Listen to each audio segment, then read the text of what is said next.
And honestly, people are too soft these days. I think, they're like too stuck up in their ideas about everything has to be this type of way. Yo, you gotta take that stick out of your ass. It's okay. It's a joke. Everybody understands. It's fine. Welcome back to Profound Profanity. I'm Joe. I'm Nicole. I'm Sharon. I'm Charles. And today we have very important things to talk about. Sharon, please share with us the quote of the week. Lost time is never found again. Benjamin Franklin. That's a very profound quote right there. That's a good one. 1 + 1 is 2. Lost time is never found again. I love that. No, okay. I love It's appreciate your time. No, yeah, okay? yeah, Time absolutely. is your most valuable commodity, okay? Yeah. You can't get it back. You can't pay for more, okay? That's right. You gotta cherish I agree. that. I cherish I cherish Use them every wisely. moment. I'm the type of person that doesn't really, appreciate the little things, but I think that, appreciating the little things and having more gratitude, that definitely does help with your, mind. No, because sometimes How would Does you it help know? with your mind? How would you know when you don't do it? Does it help? no, now because that sometimes you're when I'm like super actively- stressed or whatever, sometimes when things aren't going my way, something bad happens, you feel super just in the moment. You want to just get out of that situation. You just want that situation to go away. But, if you kind of relax, take a step back, see all the other wonderful things that are happening around you, your mind becomes a little bit more clear. Your mind, your heart is a little bit more open. So- everything seems a little bit better than it actually is. Okay, so what are these little things that you do that you appreciate? No, well, first of all, I gotta. This is me. If I run into a problem, first of all, I gotta stop doing what I'm doing right now. I just gotta completely stop doing it. I gotta take my mind off of it so that I can remove myself from that situation, whether it's an hour or whatever. And then I just take some time to. I don't go on my phone or anything. I take some time to think about, maybe that moment that I'm in. I'm like, okay, what is going good in my life right now? How what are some things that I could appreciate, and then that really puts things into perspective. And then when I come back to tackling that problem or that task again, because my head is more clear, I can make decisions not out of fear and anger and anxiety. It's more of a clear decision making at that point, and everything just seems to, get solved a little bit more easier. And, the way that you perceive things is everything. You know what I'm saying? Yeah. One task to somebody may seem like a huge thing, but to another person may seem like a very little thing. So it's just that perspective. It makes the world of a difference. You know what I'm saying? So yeah, I mean that's a beautiful quote. What do you think? No, I have no idea how we got here from talking about how valuable time is to just appreciating the small things in life and taking a moment back to consider how to approach your problems. But yeah, No, isn't that what that means? Isn't that What what happened to the little moments? No, that you I appreciate? I asked you. You started talking about perception. Oh, and the way you yeah. see things, I was like, because no, of I gotta ask no, you. no. Like, Why are we overcomplicating it? Isn't it? No, I was isn't just basically like why is it complicated? isn't No, it? You were just very You were in-depth, No, elaborate. you know what? It's because I've been going through a lot of problems these days, and stressed out. I was able to solve a lot of things through having a good mindset. Okay, yeah, that's a good mindset. But I'm saying, what are these little things that you do? Appreciate. Okay, let's just say, for example, like at least I'm not starving. Is that what you At least I can eat. At least I'm in a home. At least I have friends. I was thinking more like, oh, you come home like on a Friday night, you just want to chill, like you just crack open a beer. That's like a little thing that you do.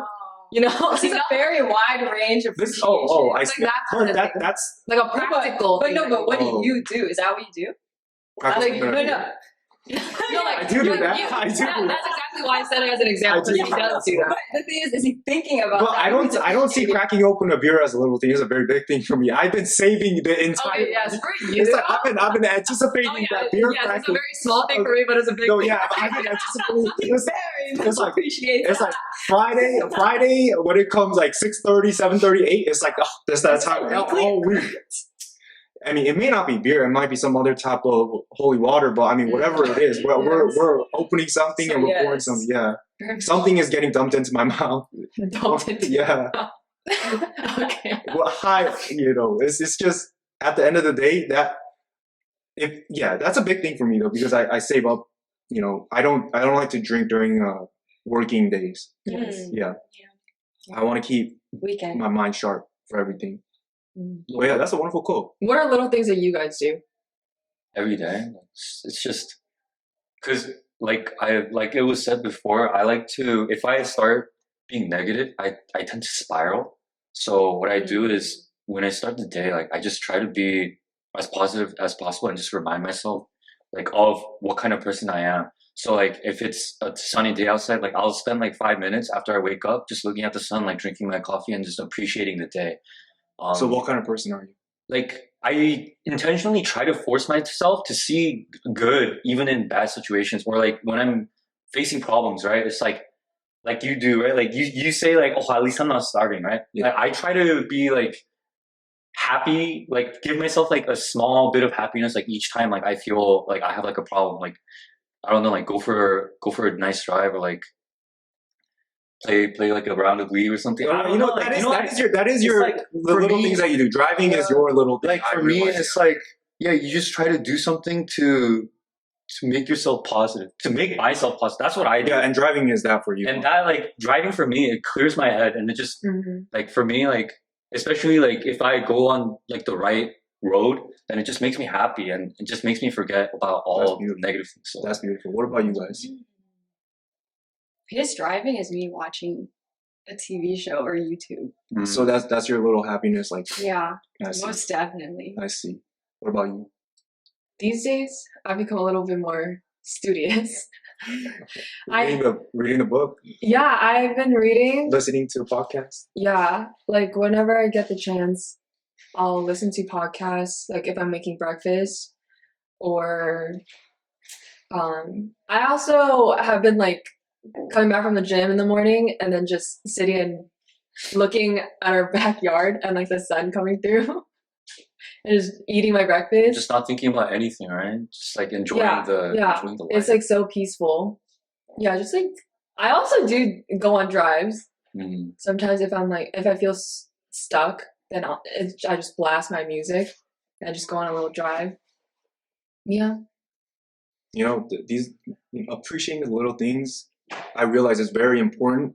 The more stress that I get, that's when I really realized, appreciating the little things, it does really matter, especially for when you want to keep yourself in like a level state at all times. Yeah. Yeah, I mean, it's a wonderful thing. But let's get right into it. So my parents used to tell me to never get a credit card because credit card is debt and it's bad, and getting a credit card is going to make my life into ruin pretty much, and I'm going to end up homeless if I get a credit card and start using my money on that. Always use debit card, they used to say.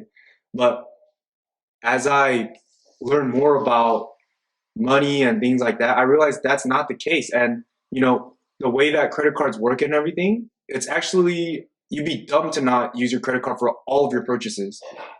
And the only dumb way to use a credit card is if you don't have money in your bank account and you use that credit card. That's when it's stupid. I mean, how was your parents with you guys with financial education in terms of a credit card? Did they tell you guys to not get it, or did they encourage you guys getting it? My parents were also on the same page. They didn't want me to get it. Always use debit card, huh? Yeah, but it's like the whole idea of like not using money that you don't have. Yeah. Which is where they were stuck at. Also, I guess I was kind of young in their eyes. Yeah. What about you, Charles? For me, my parents never really gave me any kind of like financial teachings, to be honest. But when I did go off to college, they did make me force me to get a credit card and just taught me like the basics of how like it's important to build your credit for later on, right? But personally, like growing up, like I've said before, like being instilled with the mindset of don't be a nuisance to anyone, it kind of also plays into the fact of like don't be in debt to anyone. Do you know what I mean? Like that's like the kind of mindset that was instilled into me. So like even if I do have the money to be able to use my credit card, like when I first started out using it, it just I wasn't comfortable with it because it felt like regardless of whether I'm going to pay it off right after, it's just like there's debt. Do you know what I mean? I see. Like, even if I'm paying it off right after, like, it just made me uncomfortable to see, like, when I go on to my... Is that your mindset still? Not as much anymore, because if I have the money to pay it off, then like... You know how the system works. Yeah, I know how the system works, and, you know, over time, my credit score has gone up over the past few years, so like, I see the meaning behind it. And you get the points. That's what I'm saying. So, no matter how small or big the purchase is, first of all, I mean, this is baseline. You should not be spending money you don't have, right? And that's really what our parents were trying to drive into us. But at the end of the day, I think when you are able, get a credit card, you know, if in the beginning you don't have like a lot of money, get one with no annual fee, and get it so that, for number one, for the money that you spend, you get points back, no matter how little it is. And that's a bonus to what you're spending anyways, right?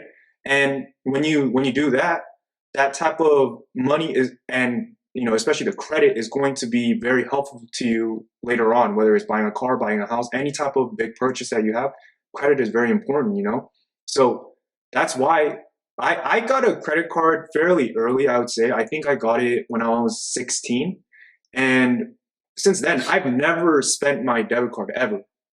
Unless I didn't have my credit card for something like right now, because I freaking lost it. Oh, right. I freaking lost my credit card. But yeah, okay. I never ever like to use my debit card for anything, because first of all, I know I'm going to pay my credit card off. And interest in a credit card only happens when you don't pay that statement off that cycle. Mm-hmm. That's what most people don't understand. They think, oh, if I spend a credit card, they're going to charge me interest on it. That's why people are scared. But that's not the case. Pay the statement. Don't pay the minimum balance, you know? Yeah. You always pay the statement balance. Some people, they pay the minimum balance because they're like, oh, if I pay the minimum balance, that's not how it works. That's how you incur interest. You know, that's what's going to mess up your life, lower your credit score and everything. Pay the statement balance and, you know, exactly. Keep the utilization under 30%. They say. But I mean, what I like to do is every, you know, once a year or whatever, I like to raise my credit limit. And that utilization becomes lower and lower because my spending is not going to go up.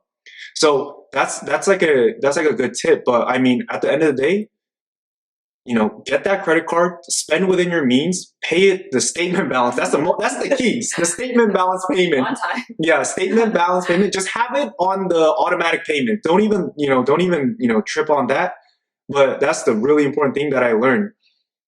Not getting a credit card, not spending that, you're really working against yourself. You're really working harder, not smarter out here. You know what I'm saying? But yeah, I think that was a little maybe piece of advice for maybe some people that do not know about how credit cards work. You don't gain interest right away. It's only if you don't pay it off. Yeah. And there's also another benefit to using credit cards over debit, and it's fighting transactions. Oh, purchase protection. Purchase protection is much easier. Absolutely. I've been scammed when I used a debit card, and I couldn't get my money back. Even though I showed them all the proof of, you know, me getting scammed, the bank was like, oh, sorry, like you need to provide more and more. But when I was scammed, like when I just used my credit card, they were so eager to... You know why? You know why? Because that's the bank's money, not your money. When you use a debit card, it's coming out of your account. So they're like, no, you do your thing. But when it's the bank's money, it's different. So when that, like, I had to experience it and I had to go through, like, tragedy at least twice to understand this. But, like, before that... at least twice? Yeah. This brother, he doesn't learn after one time. No, like, I thought, like, for sure I could use my debit card with this purchase, but then I didn't know this guy was exit scamming, basically. So I got scammed twice. Like, the second time, I didn't expect myself to get scammed.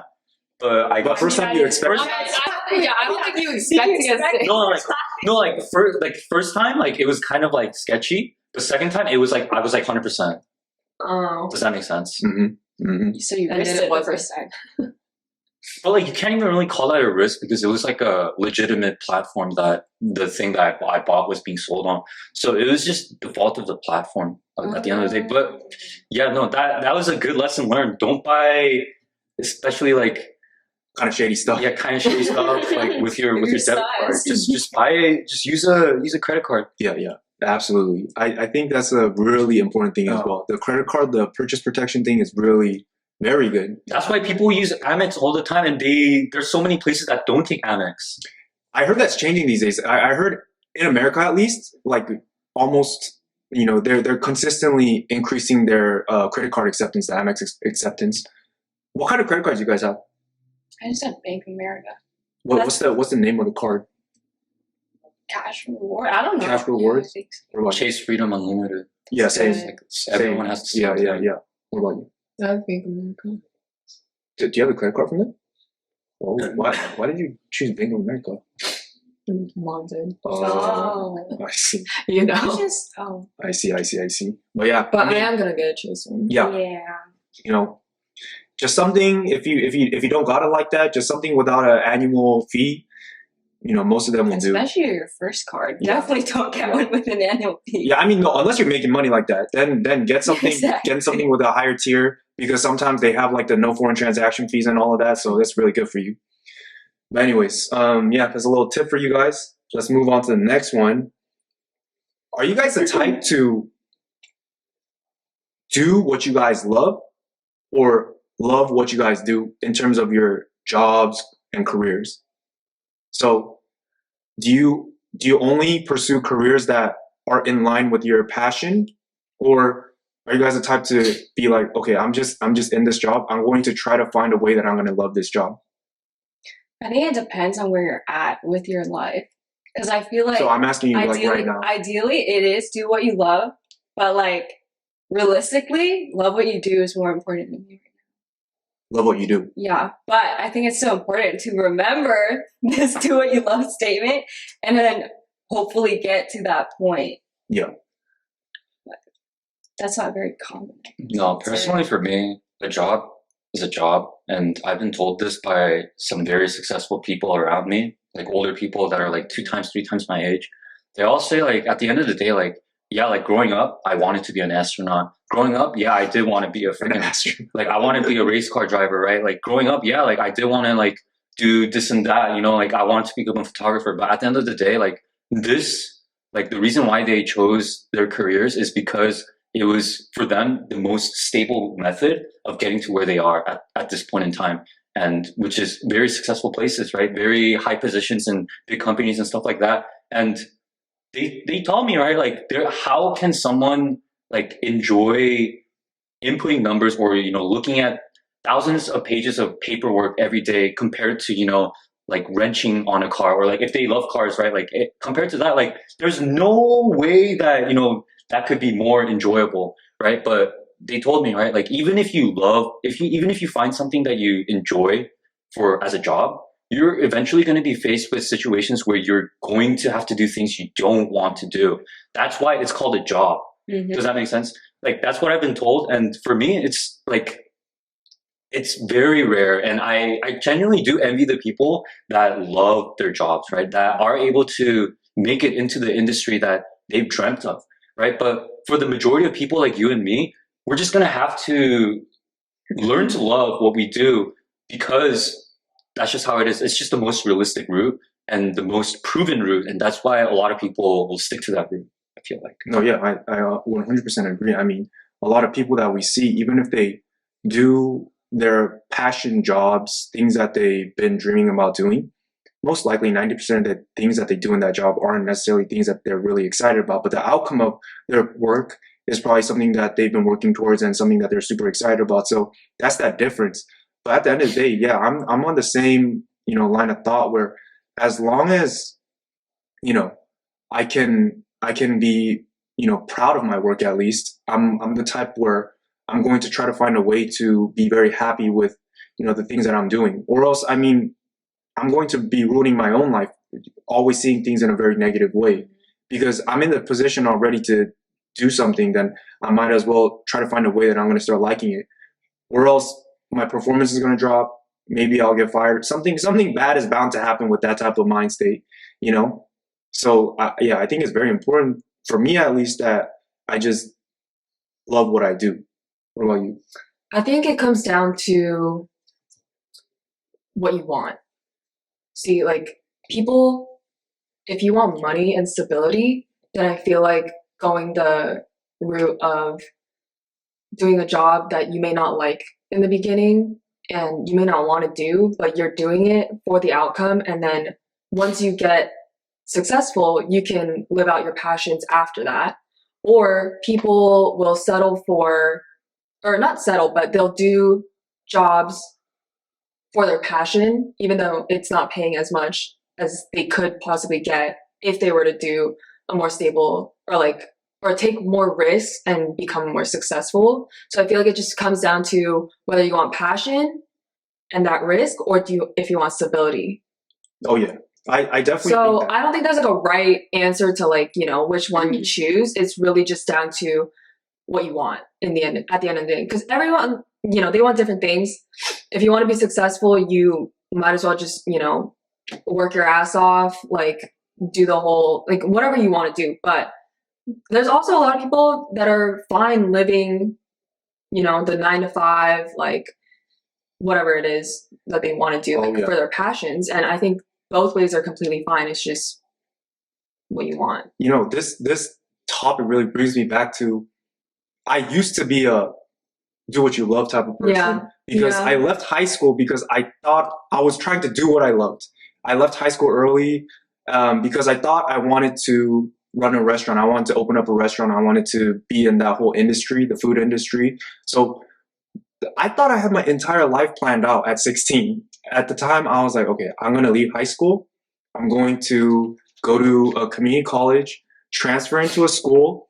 And once I transfer into school, I'm going to go to Japan, go apprentice in a restaurant, come back, and then try to figure out how I'm going to work my way into the restaurant industry and all that.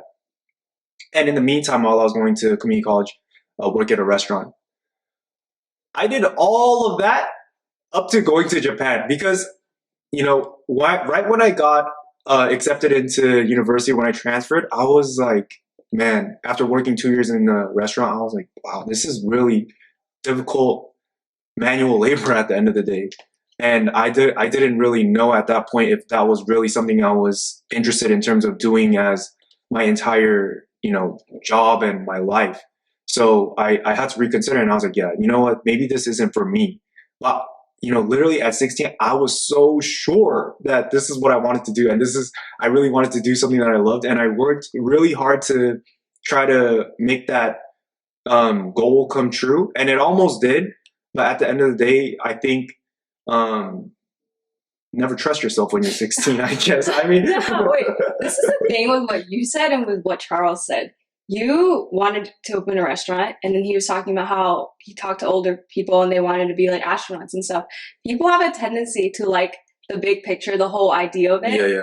But the most important part is liking the whole process of it. Exactly. Because you can't only like the big picture, because once you get to this point and you didn't enjoy this whole process, you're not going to enjoy it as much as you want. Absolutely. And that's why, I think it was really important for me to go through that, because if I never went through that, I wouldn't know if I really liked it like that or not. Yeah. But, I'm glad I went through that time, just because I'm here where I'm at right now. I was able to experience a lot of things through that.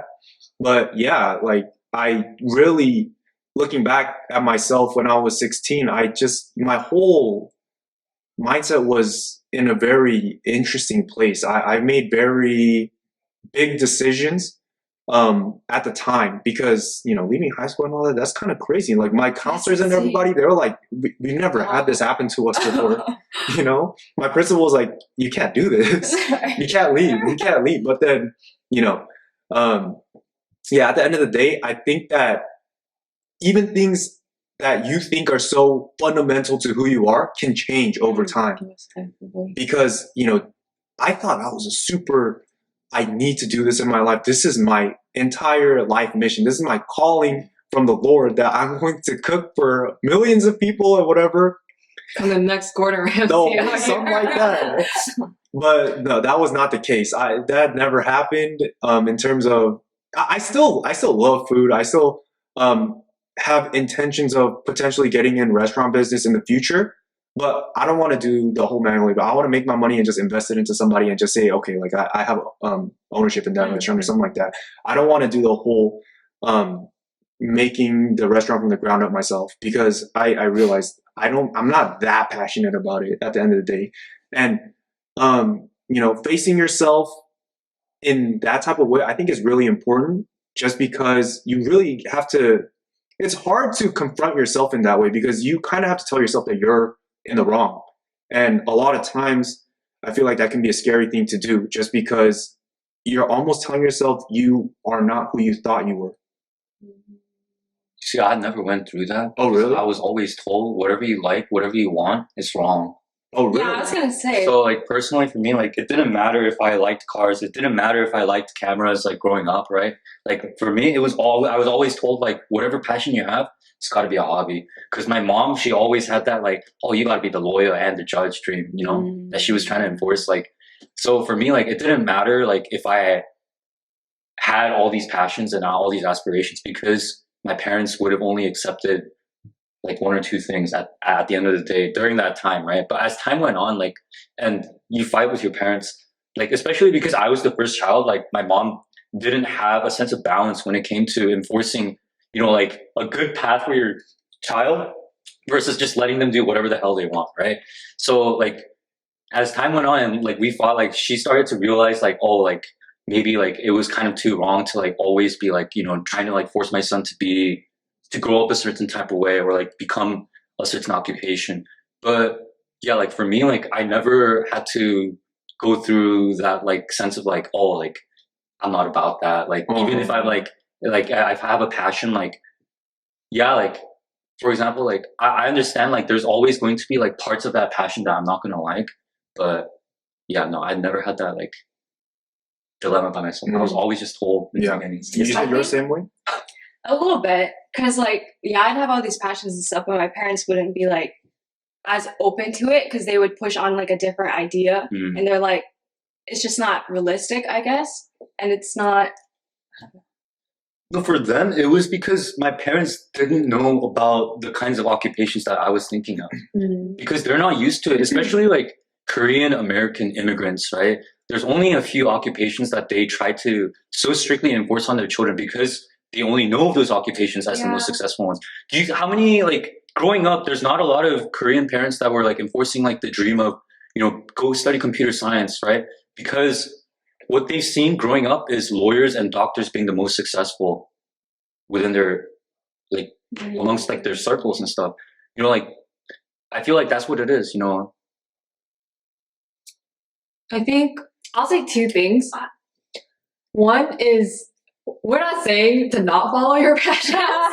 First of all, I think it's very important for you to follow your passions, and especially when you're young, take those risks. And if you are in a comfortable living situation, like financially, I think that you should try to pursue your dreams and your passions, no matter how unrealistic it might sound, because either way, you'll find out if it's for you or if it's not for you. Like, you will have an answer, but you can't go your whole life not knowing, you know, if that's, like, the right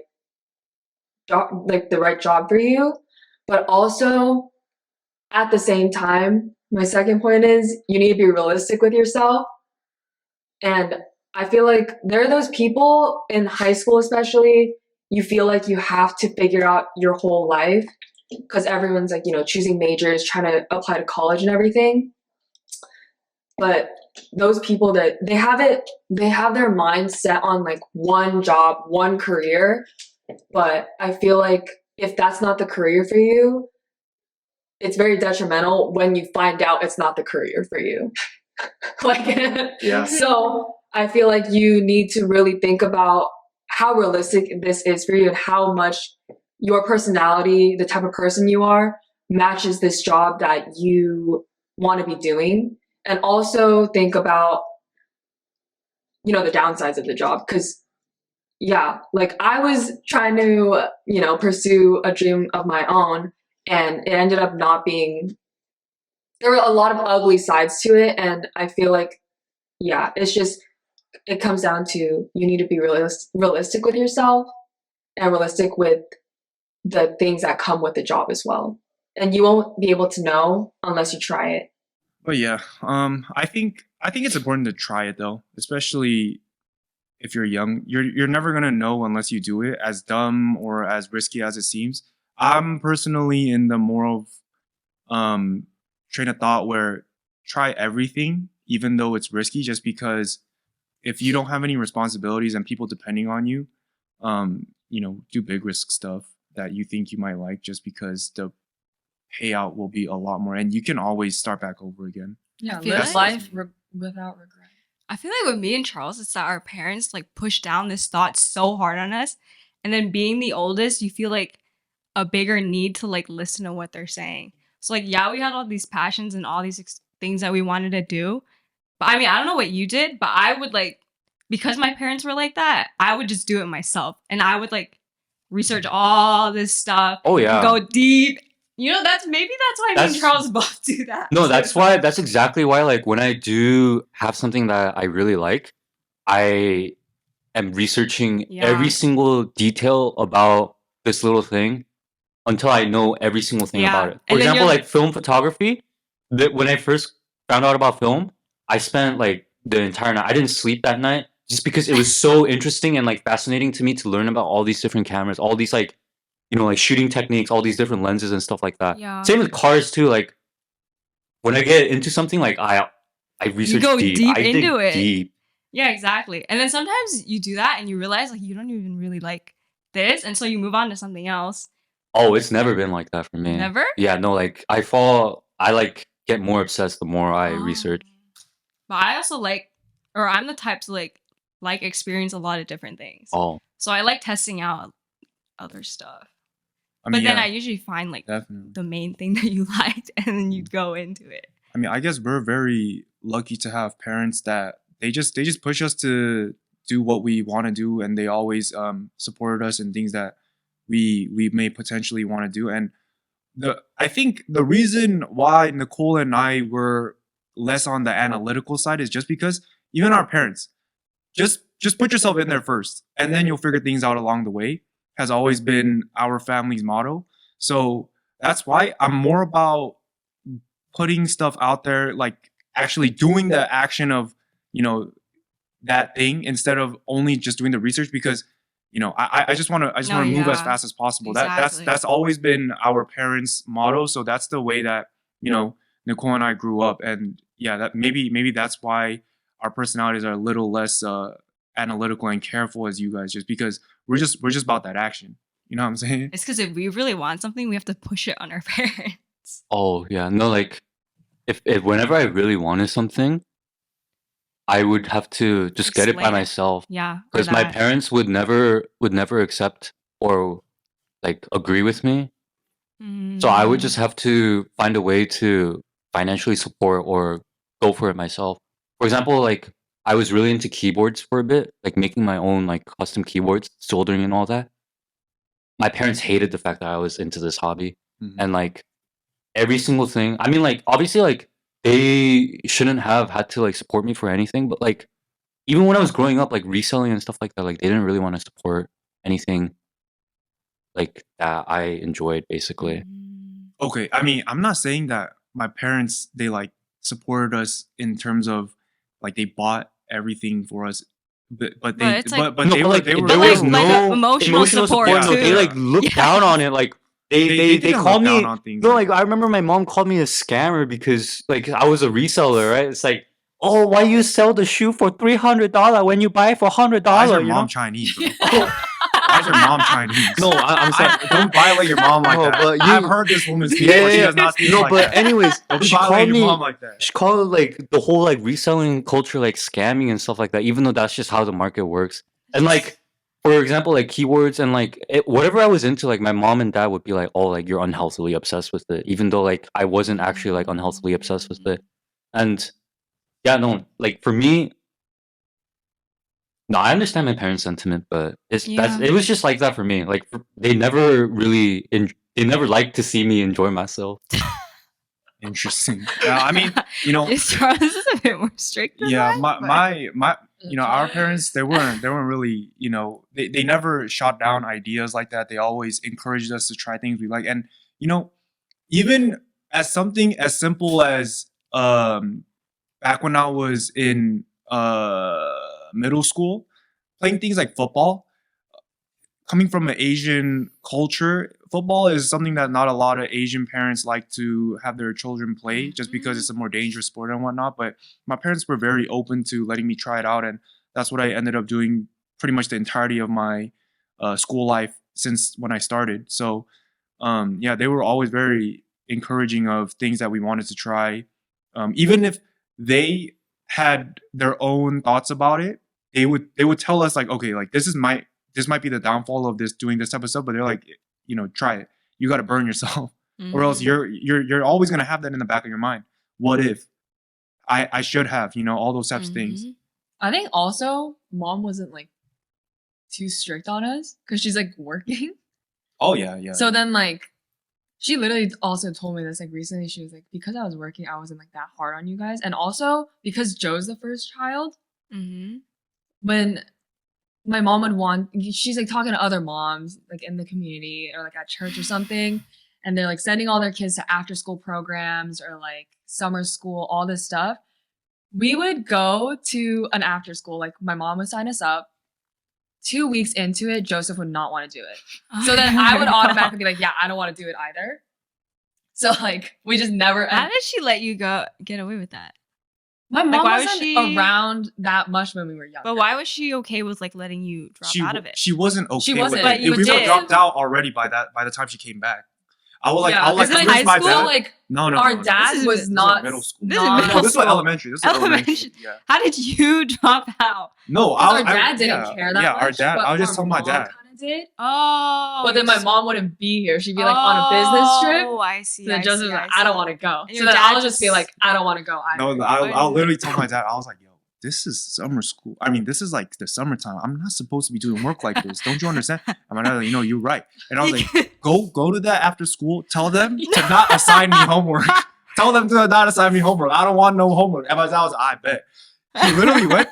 We went to 2 different after schools and we quit 2 weeks into No. At first, it wasn't a quitting thing. At first, my dad just went in and he was like, yo, do not assign my children homework. And I was like, children homework. And all the kids are like so like envious of me, and they're like, yo, you don't get homework. Nope. Go do your homework, motherfuckers. Like, all those type of things. But yeah, we were not assigned no homework. And then pretty soon later, dude, I still remember this conversation to this day. The owner of that after school he like pulled me out in the middle of it, and he was like, yo, like your idea of work and your work ethic is pretty much, he was telling me, is shit. And no, he literally said that, and I'm in like elementary. Why? I'm so in like very young. Is not a academic.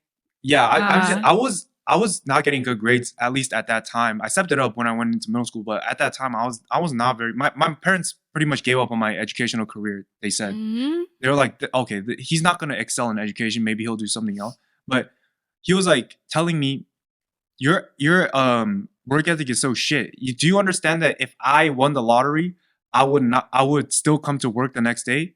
And I was like, okay, yeah, whatever. Shut the hell up, man. Like, that's what's going on in my mind. Yeah. But I mean, I still remember that conversation to this day.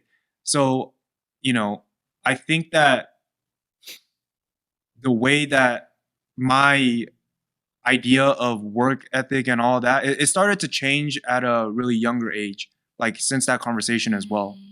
But yeah, my parents, they allowed a lot of things to happen. Yeah, but didn't your mom just call up your dad and be like, why did you do that? No, by the time she came back, it would already be done. We wouldn't tell her like that.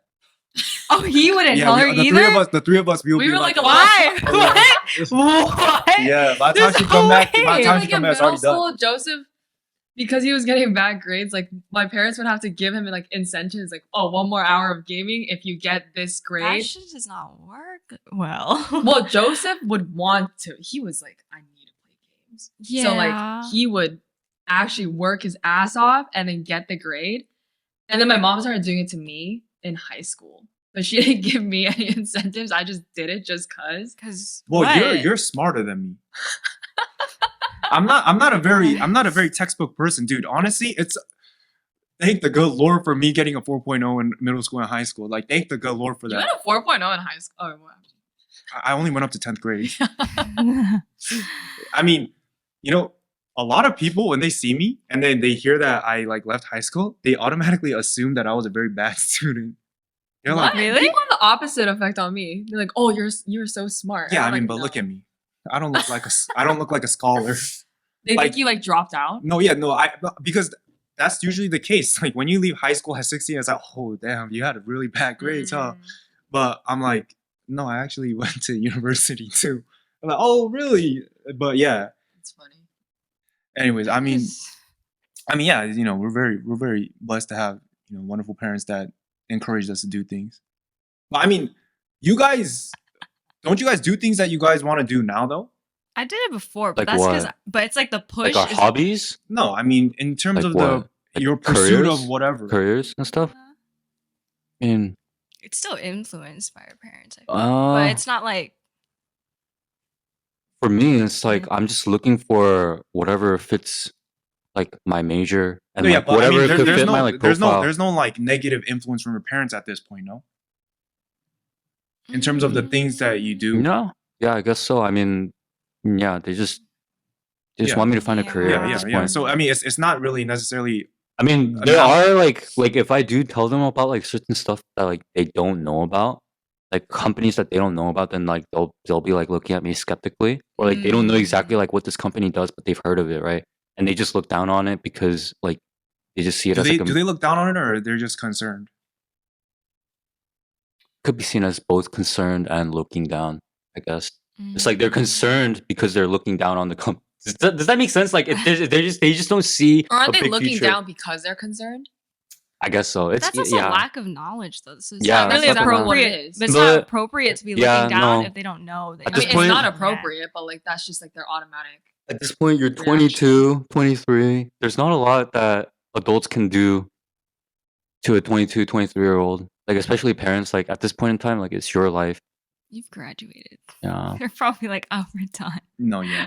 Yeah, I mean, trust me, Charles's life has gotten very different from the time he was in middle school. No, but my parents, they like, do you want me to go back to school somewhat? Like, they do want me to, like, but you're not against the idea either. I'm not against it just because, like, I know that, like, if I do get pursue more education, like, it'll open more career opportunities. Like, I completely understand. So, like, yeah, that's fine. All right, let's go to the next topic, and it's about microwave culture that we're in right now. You know, everything that people want, instant gratification, make money really quick. What do you guys think about that type of culture right now? It's not the slow cooking, you know, in the hot pot. You make watch the process. Yeah, it's just about show that. the process online because it's not interesting. Oh, it's because of social media. Because social media is where everyone that's like has obtained these things or was just given these things. Because you know, there's a lot of spoiled kids on social media too, right? They're just flexing what would be a status of high wealth, a status of success, a status of hard work, right? They only see those symbols of status. They don't see what it took for these people to obtain it. And like when you keep on seeing like these people on social media that are enjoying their lives, living in nice houses, you know, going on, you know, insane trips, riding first class, driving nice cars, you know, having beautiful women around them and stuff like that, because they have money, like you don't see what it took for them to get there. You just only see that, oh, this person is having fun. I want to be like that. Yeah. You know what I mean? Yeah. So yeah, I feel like social media is completely to blame for this this culture that seeks instant gratification. The microwave culture. It's that microwave culture right there. It's the hot pockets. You just want it immediately. I mean, that's what it's about, you know? Everybody, I mean, even a lot of times your standards and your values and your morals are compromised to get more money or more fame, things of this nature. Something that you may not have done without the influence of social media before, but after seeing other people do it, you kind of compromise on what you're really about, and you do things that, you know, that may not be in line with who you are. Social media makes it seem like it's okay, though. No, it's yeah, also why people get influenced by it. 100%. I mean, they can do it. Why can't I do it? Yeah, 100%. I mean, there's a lot of times where, you know, these days, this is really popular. The get rich courses, the financial courses. You know, there's a lot of these courses out there that say, hey, brother, hey, sister, are you looking to make money? Let me tell you, within 15 days, I'm going to show you how to do X, Y, and Z, and you will be able to start making your first, you know, whatever X amount of money. Like a really popular one was Forex trading. Forex investing, that was very, very popular. And, you know, all these things, you really see it promoted on social media a lot for a short period of time. And all of a sudden, like, it Dies. wiped off the face of the earth. Like, nobody really promotes it anymore. And the only people that do it are people that have been grinding on it slow and steady, you know, through a long course of time. But yeah, I think that, you know, I think it's very common knowledge to everyone that things that take longer to make are also harder to break down, you know? Mm-hmm. And a lot of people talk about this kind of stuff, and it's that even if a person that, you know, that didn't really do all the hard work to get a insane amount of money, they wouldn't be able to keep it because and grow it just because they don't have the skill that it should have taken to get that money to begin with. So, I mean, it's the whole thing with like winning a lottery ticket. Yeah. If you have like, you win like 10 million, whatever, you don't know what to do with the 10 million. You're probably going to end up losing it all because you're just spending it off. Oh, yeah. Yeah. Yeah. Your financial skills aren't there. Some of these courses, though, they're very intriguing. I really... Dude, their ads are so... low-key? I'm just paying attention to how they're advertising. I'm not even gonna lie. I'm not even gonna lie. Should I try it? No. The urge is always there. Bro, I'm not even gonna lie. Dude, Andrew Tate's Hustle University, that was kind of interesting. I was like, yo, for only like, what was it, $50 a month? I wanted to just see like what's in there. I wanted to see. Because for only $50, like, okay, sure. Whatever. If it's not you know, good course, like whatever. I just lost $50, but if there's actually some kind of useful information in there, you know, it might help you make a little extra money. But yeah, these courses, some of them I really want to participate. I like reading the comments and the reviews. Some people have such fixed mindsets. What do you mean? In the comments. What do you mean I mean, depending on the course. There's people, well, I mean, they'll announce that it's a scam. So like, why the fuck are you watching this? Then there's people who are like, you can't do this just because they're doing it. You're not going to be able to do this. And they shoot down the whole idea. Mm-hmm. So they're very much stuck in the whole stability, 9 to 5. This is the only way. And I hate working or whatever. And they stay that way because that's how they think is the only route for them. Oh, yeah. You know, after working a job that just, you know, pays you out in a very regular and, you know, consistent way, even for people that, you know, may have intended to start up their own, you know, entrepreneurial career or whatever, that gets very addicting and very, you depend on that at a certain point because, you know, that's your just livelihood. That wire hitting your account at a very regular state like that, you know, it really changes your whole lifestyle because you know that money's gonna hit, and that's very, very comfortable, and you know, it's good to know. It's good to know that there's, you know, a very consistent thing in your life, and I realized that's how people, they really get stuck in what, you know, they call the rat race. You know, it's hard. It's harder as you get older. Exactly. Like not everybody probably intended to become some kind of working for someone else. Yeah, exactly. That's the thing, yeah. People probably all had big dreams. Like I want to make a big company. I want to have some kind of product. You know, a lot of people probably had these types of things, but as they went into their first, second, third job, they probably like got more and more comfortable, and you slowly forget. One day you wake up and you're like, damn, I'm 33 with 2 kids, and I can't stop my job at this point. Yeah. You know, because now your kids are. Yeah. It's really tough. I realized, and as I was in that job, I saw myself getting more and more comfortable with the way that I was doing things. I mean, I'm not saying there's anything wrong with doing a job, but I just thought like, oh, I'm the type of person where I, you know, would like to have my own thing in the future. And I was like, wow, this is going to become a very addicting thing. And I really need to consistently remind myself that if I want to take risks, it has to be sooner rather than later, just because it's going to become more and more difficult for me to make these big decisions when I have, you know, more things that are dependent on me, you know? But yeah, I mean, what is your opinion about that? My opinion is, you know, people always say everyone can make it, but like I honestly believe that not everyone can make it. That's exactly why you have social systems, and like why there's, you know, a certain amount of people that are successful, because in order to be successful, you need to beat out the competition. Does that make sense? Like if you want to have your own business, you need to be able to beat out your competition in order to be successful, right? That's just the reality of it. And when you beat your competition, someone is in the dirt, someone is taking the bad side, right? while you might be on the high road, you know, to success, someone who was in a competing business or like, that's exactly why like people I feel get stuck in this too. Cause it's hard. It's hard to take a risk ultimately.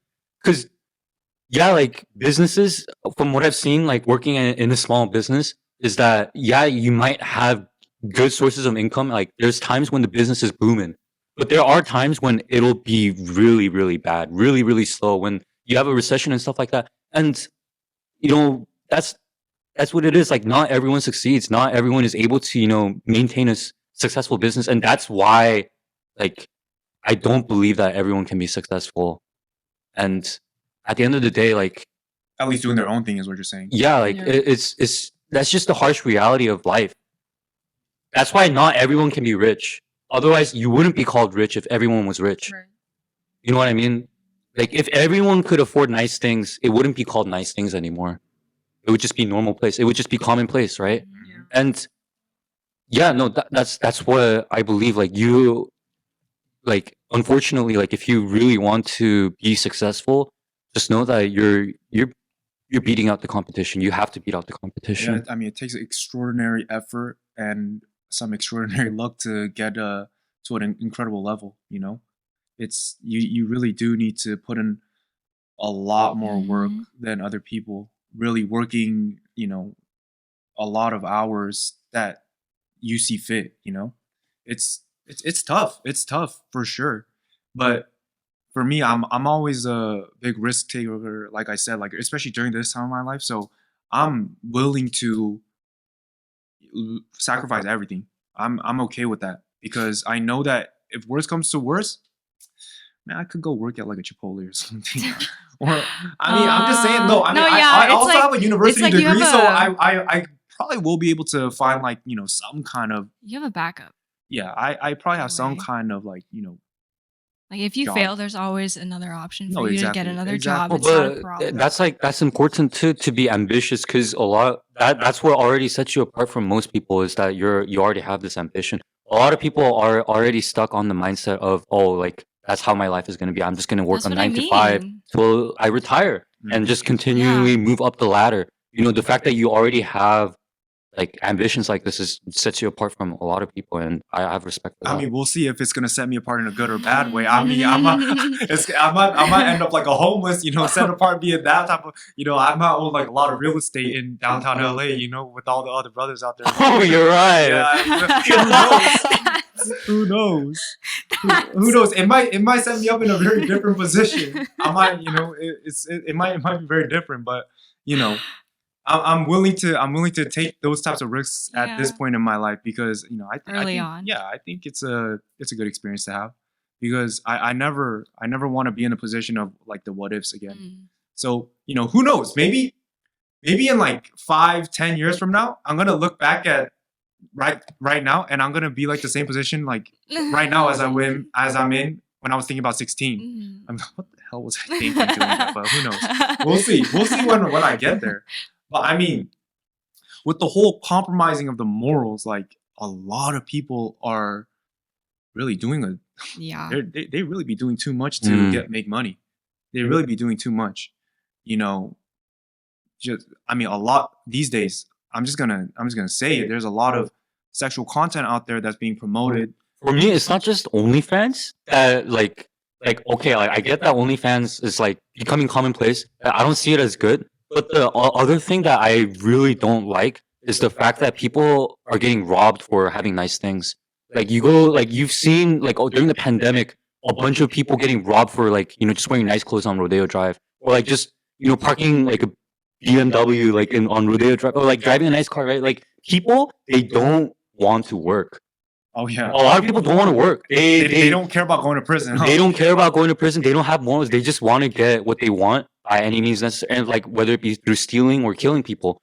And yeah, no, like whenever I see these kinds of things, it just scares me, because yeah, like people want some things like so badly, like you wonder what lengths that they would go. Yeah, like they're legit. Like you would never hear about this. That's like 10 years ago. Like you don't hear about someone, you know, like getting beat up in the middle of the street and getting their just for their watch. Bro, you know what I mean? That's what I'm saying. That's like, why I want to conceal carry.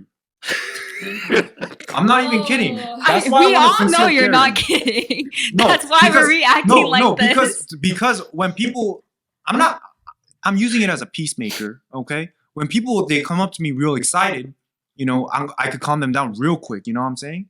Like when they come up to me and they start acting foolish, they are a little bit too excited. I'm like, yo, calm down. And they're gonna see that piece and they're gonna be like, oh, yo, this guy, we should really calm down right now. You know, it's for everybody's safety at the end of the day. It's for everyone's safety, in my opinion. Because, like you said, times are very crazy out here. Yeah, no, like especially like Bay Area.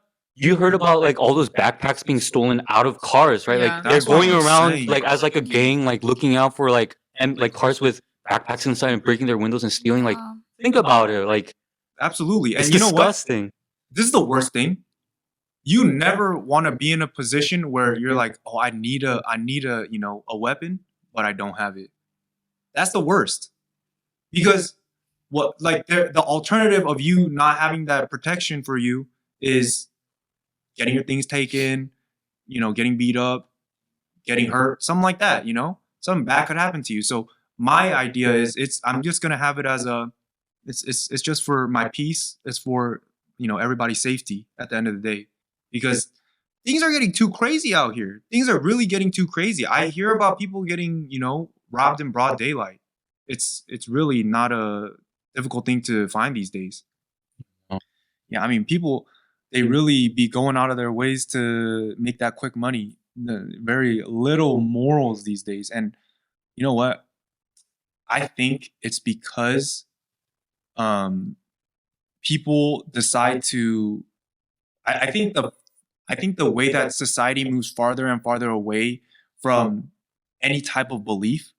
I mean, it doesn't matter what kind of, you know, God or religious belief that you have. I think the further society moves away from those types of principles and teachings, the more like jobs that they will do, the more things that they will do to get what they want. You know what I'm saying? Because we see in more and more developing societies that, I mean, it's a trend. People, you know, they want less kids, and the more farther they, you know, are, the less believers there are of certain, you know, whatever type of religion, whichever religion there is. But yeah, I mean, like I said, the farther society moves away from people believing in a certain type of, you know, God or religion or whatever, a certain level of principle or a set of principles, like people will do things that are, you know, I mean, you can't even consider that not in a good moral standard for them anymore because they don't have like a moral standard at this point. You know what I'm saying? People don't have direction, so they'll do whatever they want to get money or get whatever fame, you know? I mean, that's why if you see even in America, a lot of these things that we see today, a lot of jobs that arise, it was not as popular just like 20 years ago, but these days it's becoming more and more popular. You know what I'm saying? Example being, like, for example, marketing industry has boomed over the past 2 decades. It was certain type of content too. Yeah, like especially like 90s and 80s, like it's nothing. That marketing industry was pretty trash, and you don't make that much money off of marketing in the 80s and 90s. Now, like starting late 90s, like when the internet started to come out and stuff like that, like marketing industry got huge. Same with computer science too. Computer science wasn't big at all, like 80s and 90s. That's why those guys that did do computer science, they made a lot of money. No, but especially the type of content that you're promoting on these different platforms, it's all changed. More explicit stuff, more nudity, things like that. You know, it's very you'll see it, like just the type of content that people are talking about and things like that. People are showing. Yeah, I mean, now more than ever are women being objectified.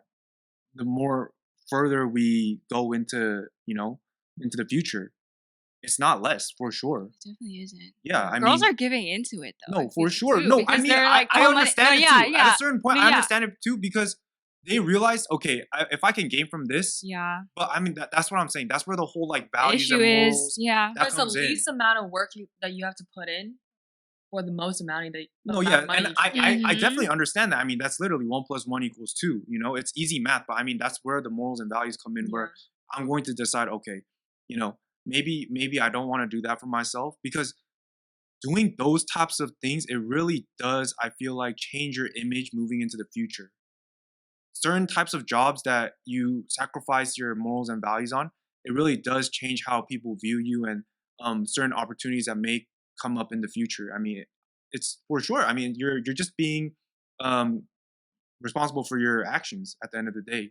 So I mean, I'm not telling people how to live or whatever, but I'm just saying there's for sure less following of whatever practice or teachings that you want to follow, but there's for sure less of that. You also got to consider their place before all of this, though. No, That's that's the fine. thing, That's yeah. fine, but there's still people that made it out of. I mean, why is it all of a sudden people can't make it out of certain things? It's harder No, for it sure. definitely is. It's harder for sure, but I'm just Yet saying. they choose the yeah, easiest route to go. Yeah, and it's becoming more normalized, and it's most becoming definitely. more And okay. people are, people and are it's taking becoming it as praised. okay. It's becoming praised for, you know, celebrated for that kind of stuff. Yeah, like if you see podcasts right now, they bring out OnlyFans And girls, and they're like, "Oh, how much do you make?" It's an and incredible then number, that astronomical. gets No, other yeah, it's people to crazy. do Man, it. if I was a girl, maybe I'd do it too. That kind of number, He like said his morals are gonna be Literally, compromised this is too. exactly No, what That's my exactly friend- the That's what I'm thing. saying. That's what I'm saying. Yeah. It's It's just tempting. And that social media number. makes That it number, dude. Making that kind of number, like, dude, I could see Dude, how it these is girls so. are literally millionaires. That's what I'm saying. Like billionaires. That's what I'm saying. It's Insane. incredible, incredible. Yeah, what and they're now doing. even guys are doing it too. Oh yeah, Definitely oh yeah. not as lucrative as girls. No, yeah, definitely. But like, obviously. it's a trend. I honestly, you know, if I was not a believer of the Lord, those types of things would be very, very tempting to do. You know what I heard? Very, very tempting. This is actually very interesting, and I didn't think of it this way. But the reason why, like, the sexual like content industry, like porn and like OnlyFans and stuff, and also mukbangs. Even that too. Yeah, I know. Okay, no, I was like, I'm where's just that saying. one I'm just going? saying these industries are booming because of the core of what a human being is. Yeah. Oh, the core desires of a human: eating, sleeping. Yeah, and it's so doing extreme their dirty. Yeah. that like that's what people are gravitating towards. Yeah. And that's because, and that goes into doing OnlyFans and like people subscribing to all of this and wanting that, and also the money aspect is like it's because of that core desire and like lust for these things. Absolutely, I see why people do it. I see it. I definitely do, but it's just for me and what I believe in. It's not something that I can't do that kind of stuff to make. It's because of all the freaking like weirdos out there that will do it. Like literally, you can be literally anyone can do OnlyFans, and someone will buy it. Yeah. Yeah, I mean, there's a demand. There's a demand. There's a demand for it. So there's going to be supply. You know, there's a demand for it. Definitely, 100%. Yeah. And man, it's for me and what I believe in, I can't subscribe to that. Even dirty business practice, I can't do that kind of stuff. I mean, you know, in the previous job that I was in, I mean, the reason that I initially quit was because I did not agree with a certain decision that they made, and it was just not.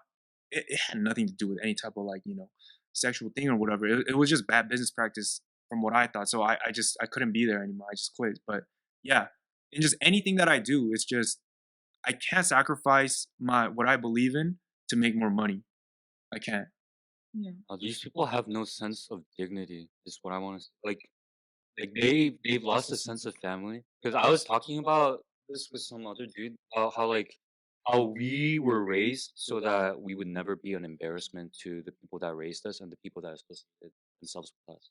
Does that make sense? So like whatever I do, it's like whenever I go out, like I'm representing my friends and my relationships and my family.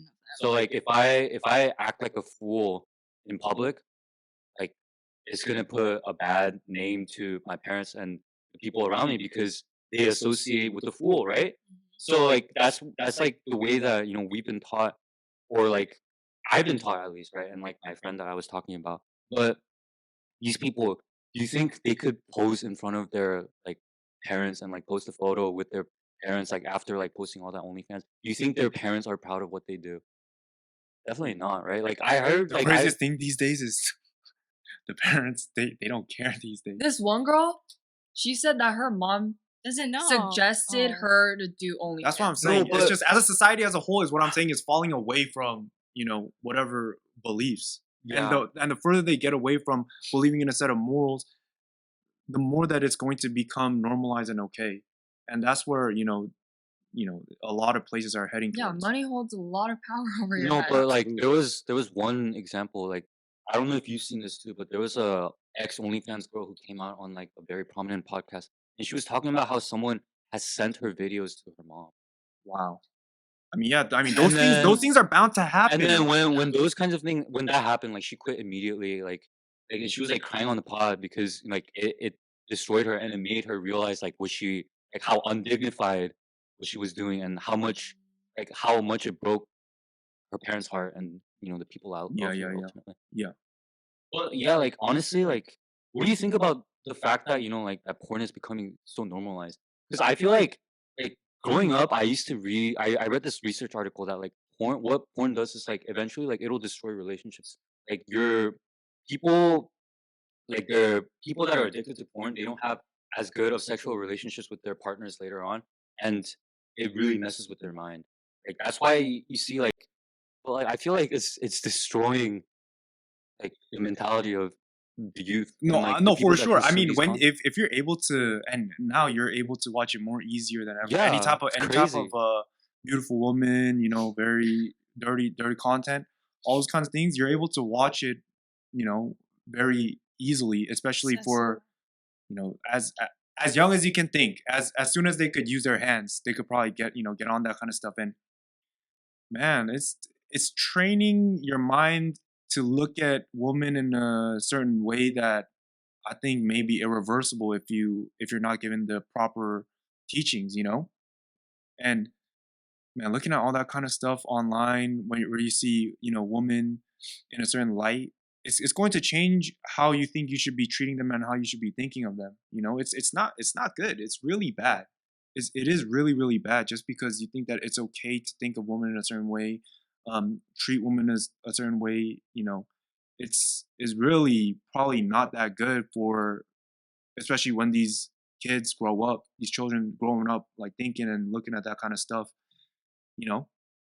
they may not have successful relationships if that's what they're brought up on, and honestly, when we have our own family, it's going to be a very tough thing how we're going to control that, like how we're going to limit our kids from trying to do that kind of stuff, like not do that kind of stuff.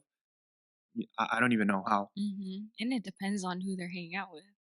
Yeah, I mean, but that's beyond us because regular human interaction, it's just we can't stop that. But at least in terms of what you Online see, stuff. what you see through the screen, man. When was your first phones? Freshman in high school? Smartphone or Just a It's a regular. regular phone. 6th grade. I think you ours had was it early. I think I ours was was I was early. 8th grade. You were You guys are early. You guys Well, were really we early. had the No, I got the Sidekicks? slide. Yeah, I the got the slide slide one. one. The yeah. no, it wasn't a sidekick. It was just like Oh. the phone was literally like 3 inches long. It was like this, maybe 3-4 inches long, And then it has like like a keyboard. Yeah, it has a I had a keyboard. Slide it Nokia. Yeah, I had a Nokia, Oh, and then wow. I In got my 6th grade? yeah. bro, I still vividly remember I the remember. first day. My dad came back and he was like, "Yo, you got unlimited text messages starting today," and I was like, When? "Oh my!" I think it was like fourth grade or something like that, and I was like, "Oh my damn." I don't need to count my text messages because sending a text message and receiving a text message both count as text messages, and Really? I think so. And we only had like 100 or 200, so I was like, "Oh my For a damn." month. I gotta fit in as much content into this one text message as possible, And then I'll be like, yo, just call me or something. Like, I remember when Oh. Blackberries were like everyone's dream Yeah. phone. yeah. It was crazy. I 100%. I mean, you couldn't watch anything on those phones. No. You couldn't watch that kind of stuff. So it's a very different time. I mean, these days I don't know how parents deal with it. I honestly don't. I The know filters. some parents what they do is they go into their internet like their Wi-Fi, and then they block those kinds of websites, Yeah. content through like the Wi-Fi modem or something like that. Oh, interesting. And what they can also do is, I actually knew this one kid from my college, right? And his parents, they blocked League. So he couldn't play League at all. Like, Interesting. he would try to download it, and then he would tell his friends, like, I can't download it because they blocked the Wi-Fi from ever connecting to League servers. So this guy, he was never allowed to play like any like kind of like online video game, basically, because his parents would, whenever they caught him, they would just go into their Wi-Fi modem or something and just change the settings. No, like I feel like that's a pretty solid way of trying to limit it.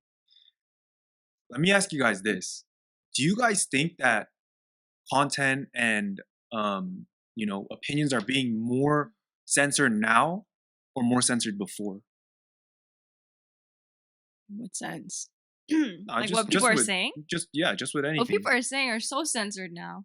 Censored? Do you think it's more censored now?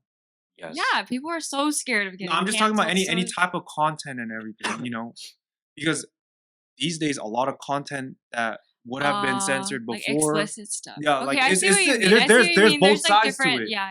So I mean, maybe it's sensitive topics that I guess are censored, but those things are like, I guess people are more open to it now, more okay with hearing it, which is the craziest part for me. Which is the crazy, like, opinions will be censored, but nudity and explicit videos and things like that, they will not be, which is crazy because I feel like violence and nudity is more promoted now more than ever, right?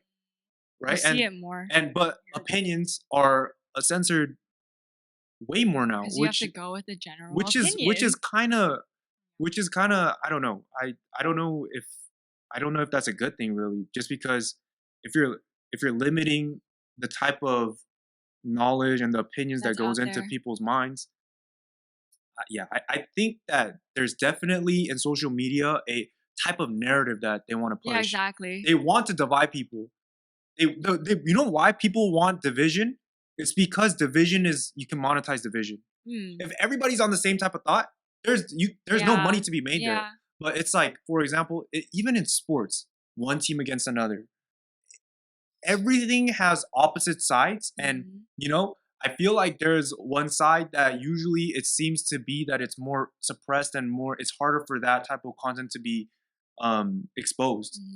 Just the way that a lot of social media is ran, and they're promoting a certain type of narrative these days, I feel like, and pushing it out. For sure, influencing people, but that is the problem. For sure. I mean, people, they can't make a fair judgment these days of like what they really want to think, because they're always pushed one type of narrative. You know what I'm saying? Like, well, how could you be canceled for speaking some words? Your opinion? Yeah, exactly. It's not like you're going out there and just aren't accepting of what other people have to say if it's honestly, not the same as theirs. For me, I want to hear both sides. I want to hear exactly what both sides are saying so that I can make my own personal decision. But these days, a lot of times only one side is being pushed a lot. So it's hard. It's hard to make your opinion based on that. Just because like there's lack of information being put out for you to even be considering. Absolutely. And that's why, for especially, kids in high school and middle school, like they're going to just grow up on one type of content and they're going to pretty much think the same. Also, I think the biggest issue is that this kind of narrative, it teaches people to just not give a shit about the other side, basically. Oh yeah. Like, it doesn't matter. Yeah. It doesn't matter what the other side is. Like, it doesn't matter how sensible the information the other side might be presenting. I'm just going to believe that it's wrong. Like, they just hold on to that like stubbornness, and they just refuse to concede, even if facts are spoken. Absolutely. Right? Like, I feel like that's like one of the biggest issues. Like, no one wants to actually hear the other side, hear the truth, or believe the truth. They just want to, just go with the flow, or like go with the crowd. Just go with the crowd, and just like whatever they hear once, it's like, oh, I'm gonna stick to this, and like I don't care, like nothing can change my beliefs. But like how can the truth not change your beliefs? Honestly, like when I see these people, like I'm just so baffled because like you're literally denying facts sometimes. Like you're literally but you know what I see these days? Things as dumb as the freaking star signs, personality traits, people will literally be like, oh, like they'll segregate their friends into people. Oh, I only want to hang out with this type of people. If you're a Sagittarius, if you're a Cancer, oh, we can't like, you know, whatever. Yeah, or like We don't associate with you. Or if you're a INFJ or whatever, oh, I don't know if I can. It's just so everything's so divided into things that don't really matter in terms of who you can hang out with and stuff like. Everything's so divided. Like even stupid things like that. People try to gauge their likelihood of being able to like mesh with somebody with star signs and when you were born. Are you mad? People enjoy conflict. Are you mad? Like what? Are you crazy? Like this, I hate. How did they even get into this? I don't know, but you know what I hate the most? I hate people that say, "Oh, if you're a liberal, if you're a conservative, based on your political beliefs, I cannot associate myself with you. I cannot even hold a." What is the whole point of, you know, like believing it a certain way and not being able to hear the other side? Like I really hate that type of talk where I cannot associate myself with you because not based on merit or anything like that. It's just because of, you know, like opinion that was never discussed.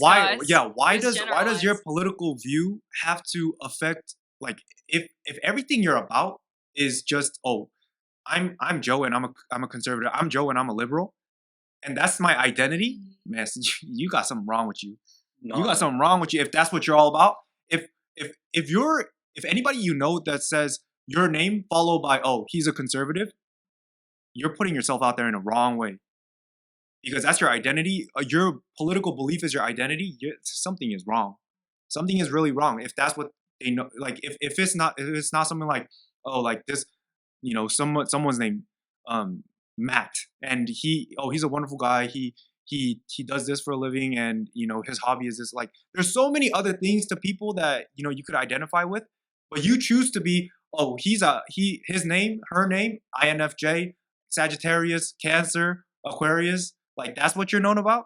Come on, man. Something's wrong. Scared to say their opinion nowadays. Something's they get wrong labeled with that. very easily. That's what I'm saying. Stuck in there. That's what I'm saying. Nobody wants to hear the You can't associate yourself with people that believe in opposite things as you. That means you're weak for that. Honestly, you're weak for that. That's what it means. Because you cannot accept other people's opinions. That means you're not very comfortable with your own, honestly. That's what that means. You feel challenged and you feel defensive about other people sharing their opinion with you. Man, you gotta work on yourself then. For real. You know what I'm saying? Yeah, no, what if they're just that shallow and they just enjoy the smoke? I mean, maybe, potentially. Like I understand. Like they intentionally enjoy, like, I understand, like, antagonizing people, and like just like even though this person may be smart, they enjoy boiling like a smart person down into, oh, you're just a liberal, or just you're just a conservative, or you're just a like a that's communist, what I'm saying, or something like that. And like I think that's becoming, like you said, it's so normalized. Like why do you think that people are so quick to just judge? And like, no, but they are, and that's why people are afraid to share, and they always want to associate themselves with a certain level of, you know, whatever kind of label that they think will be most well perceived. That's why. I mean, honestly, this is why I don't like to really support the Stop Asian Hate movement. I genuinely think that I understand what they're trying to do with it, but I don't like the way it's being promoted and trying to set people against each other and things like that. Don't people understand that? I mean, they think like, oh, Asian people, they didn't do anything to other people of color and stuff like that. Yo, everybody has a certain level of prejudice and racism that happens, you know, internally that may not be shared. But I'm just saying, I don't like to subscribe to these types of movements and stuff like that because I know somebody's profiting off of it. It's the intentions aren't as pure as they're promoting it out to be. You know, at one point it might come out in light and just be like, oh, this person gained this off of this movement, like whatever it might be. You know, I think the intentions are not as pure, and this whole and the foundation of it is, I see that it's more separating people than bringing people together. It's like isolating a group and just being like, oh, we need to be protected. I don't really like that, to be honest, because me and Nicole especially, we grew up in a very, I want to say multicultural, but there weren't a lot of Asian people where, like, when we grew up in school and stuff like that. So we never what other people will consider to be like racism and stuff like that. I don't think what they might see as racism might have happened at our school, right? But I know that the people's intentions was not like that. You know what I'm saying? Because the way that me and my friends of other nationalities, other, not nationalities, but other colors would hang out, ethnicities would hang out, other people might see that and just be like, yo, that dude is being really racist to this Asian dude. But it was not like that. So I think that people, they capture little glimpses of what happened and then they just put it off as, oh, that's racism happening right now. It's just, everything's so divided. And people are just snowflakes nowadays. That's all I'm gonna say. No, yeah, 100%. Honestly, yeah, like I miss the crazy banter back in high school and stuff like that. Honestly, like yeah, I'm just being saying, able to, like I miss those days, man. Yeah, like I see even in the entertainment industry, like movies. It's because like I was at the gym and I was watching Rush Hour, and the cardio cinema room, and I was like, I can't believe this was actually a movie that was put out, and like everyone one of the most popular comedy movies ever. And I was like, this shit is so funny. Yeah. But like, if this type of movie were to come out in today's cancel, automatically, it wouldn't even be put out. Hell no. And honestly, people are too soft these days. I think, they're like too stuck up in their ideas about everything has to be this type of way. Yo, you gotta take that stick out of your ass. It's okay. It's a joke. Everybody understands. It's fine. I understand that everybody's trying to move towards a better way, but the way that it is right now, it's more divided than ever, in my opinion. People are trying to separate things too much. It's the biggest irony of society. That's what I'm saying. Like Charles said last week, the closer people get, the more you're able to make fun of each other, and that's what brings you together. But right now, none of that is allowed to happen. Everybody is just trying to separate everything. Yep. And everyone says that they're open-minded. Hell no. Why is it that you can't hang out with the other opposing viewpoints then? Yeah. That's a contradiction right there. But yeah, I think that, people don't say this type of opinion a lot. This type of opinion where, I don't really mind you believing something different than me. It's fine. Like, we can move past that. I hope that's not the entirety of who you are and what you believe in. You know what I'm saying? Because I have friends that are not remotely even the same beliefs as me, politically, whatever. But we still friends. We still kick it. We go out together. We're able to, share a meal together, have a wonderful conversation. You can relate on other levels. Yeah, at the end of the day, you can't hold conversation like that with the opposing view because you won't be able to respect them. Right? You won't be able to hold a respectful conversation. I think that, there's way too little respect for each other these days. Definitely. I mean, do you guys have any final thoughts?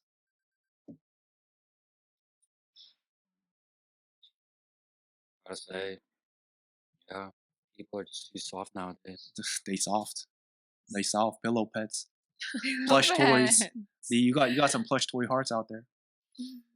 But anyways, you guys have any thoughts? Say something to the audience, guys. Like, comment, subscribe. Yes, sir. Follow your dreams. Absolutely. Yes, follow your dreams. Absolutely. Absolutely. You know what? Please share any questions or comments that you have with us. We'll be back next week with another episode. Thank you very much for listening. Bye.